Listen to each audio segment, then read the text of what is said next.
Հարգելի գործընկերներ, սիրելի հայրենակիցներ, հատկապես ուզում եմ խոսքս ուղղել կառավարման ոլորտի, այսինքն մարդկանց, ովքեր որ ղեկավար պաշտոններ են զբաղեցրել տարբեր ոլորտներում, այդ թվում նաև մասնավոր ոլորտներում, խոսքս նրանց է ուղղված։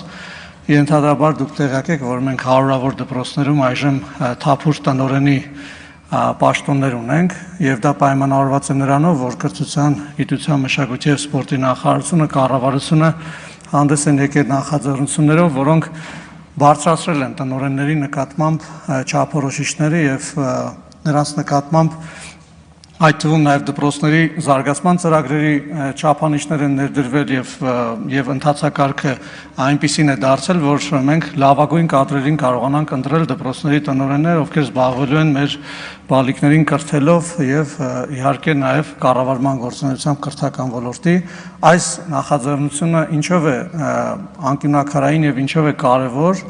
այս փոփոխությունը վերաբերվում է նրան, որ բացվում է ըստ էության հնարավորություն վերջին 10 տարիներին 5 տարվա առնվազն կառավարման փորձ ունեցող անձանց համար դառնալ դպրոցի, այսինքն մասնակցել դպրոցի տնօրենի հավաստագրման գործընթացին, որը մինչ այժմ հնարավոր չէր, եւ ես ցանկանում եմ մեր բոլոր հայրենակիցներին, ովքեր նման փորձառություն ունեն, դիմել այս հավաստագրման գործընթացին, մասնակցել հետագայում նաև տնօրենի թափուր տեղերի մրցույթներին եւ իրենց ջանքն ու եռանդը ներդնել հենց այս կարևորագույն գործում, եւ ես կարծում եմ, որ այս փոփոխությունը պիտի բերի բեկումնային փոփոխությունների այս ոլորտում։ Շնորհակալություն։